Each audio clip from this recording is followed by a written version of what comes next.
जय श्री महाकाल। जय माता रानी की। आप सभी का माता रानी कल्याण करें और सभी को सुखी रखें। गुप्त साधना तंत्र में एक बात विशेष है जो मैं आपको बता रहा हूँ। शिव और पार्वती जी एक बार बातें कर रही थी तो पार्वती जी ने पूछा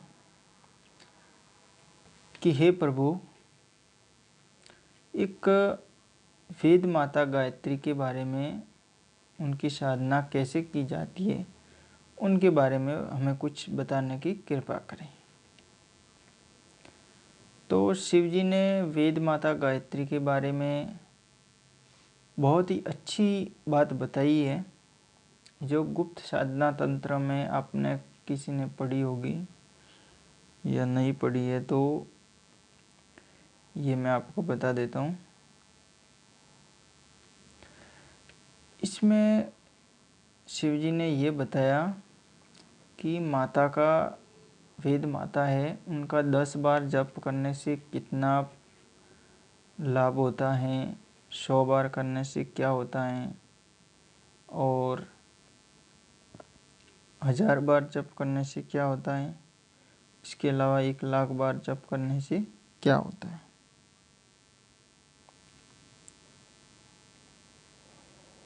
तो ये जानकारी आपको दे रहे हैं।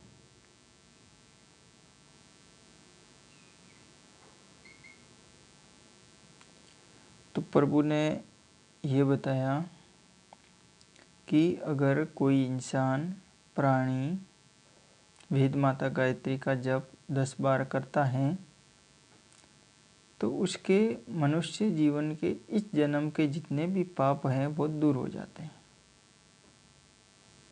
नंबर 1। नंबर 2 में ये बताया है कि वेद माता गायत्री के अगर 100 बार जप करते हैं तो पूर्व जन्म के किए हुए पाप है वो मिट जाते हैं।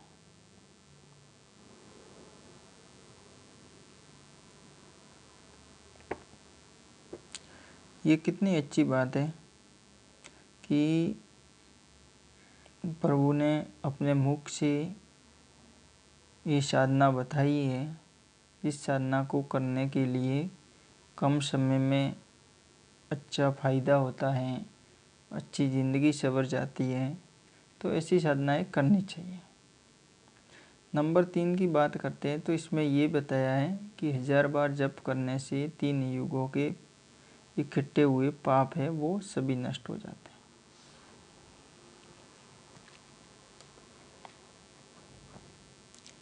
ये भी अच्छी बात बताई है, मतलब 1000 बार जप करने से 3 युगों के पाप नष्ट हो जाते हैं। तो ये साधना, माता गायत्री की साधना है, वो कितनी सरल साधना है और कितनी महान है, इस आश्रय को समझना चाहिए। चौथी बात बताई है शिव जी ने कि अगर 1,00,000 बार कोई माता गायत्री का, वेद माता का जप करता है, उसके मंत्र का जप करता है, तो साधक होता है वो इस जन्म में संपूर्ण सिद्धियाँ होती है वो प्राप्त करता है। किसी भी प्रकार की सिद्धि का जब भी वो आह्वान करता है तो उसके लिए वो सिद्धि हाजिर होती है और वो देवताओं के समान विचरण करता है, उनके समान उनकी पूजा होती है। जहाँ भी जाता है लोग उसके कदमों में उनको नमन करते हैं, उनके पैर छूते हैं। ऐसा इंसान बन जाता है अगर एक बार माता गायत्री का जप करता है तो। ये बात गुप्त साधना तंत्र के अनुसार मैं आपको बता रहा हूँ और ये बात हकीकत भी है। कभी आजमा कर देखिएगा, अगर ज़िंदगी में बहुत से दुख है तो उन दुखों का छुटकारा पाने के लिए वेद माता गायत्री का जप करना चाहिए। ये मैं स्वयं भी आपको कहता हूँ। मैं स्वयं माता गायत्री का ही भक्त हूँ, इसलिए भी आपको कह रहा हूँ, इसलिए ही माता का प्रसार भी कर रहा हूँ और माता की भक्ति भी बता रहा हूँ। और वेद माता गायत्री का मतलब होता है कि वेदों की संपूर्ण वेदों में जो भी लिखित वर्ण है, जो भी शब्द है, उन शब्द की वेद माता सबसे महान है, इसलिए उनको वेद माता कहा गया, यानी वेदों से ऊपर है। तो कितनी महान मतलब साधना है जिसकी इतने कम समय में सफलता मिलती है, ये बहुत अच्छी बात है। तो इस साधना को हर किसी को करना चाहिए, हर किसी को करना चाहिए। ये बहुत ही सात्विक तरीके की साधनाएं होती हैं और इसका प्रभाव भी बहुत रहता है। इस साधना के बारे में मैं आपको और वीडियो में बताऊंगा। ये कुंडली जागरण और अध्यात्म क्षेत्र से संबंधित बहुत ज्ञानवाक साधना है।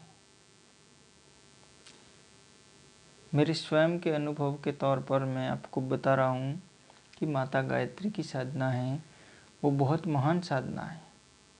इसको आप करके देखिएगा। जब तक इस साधना को आप नहीं करते हैं तब तक इसका कुछ आपको अनुभव नहीं होगा। इसके अनुभव आपको 10-20 दिन में होने शुरू हो जाते हैं अगर आप सही ढंग से, सही नियम से ये साधना करते हैं। तो बहुत ही अच्छी साधना है, बहुत ही गुप्त ज्ञान मिलते हैं इस साधना से। कई तरीके की सफलताएं मिलती है, कई तरीके का मान सम्मान मिलता है। और कोई भी काम होता है, किसी के भी बारे में अपन सोच के यहाँ से प्रार्थना करते हैं कि वहाँ पे ये काम होना चाहिए, तो वो हो जाता है। ये मेरे स्वयं के अनुभव है।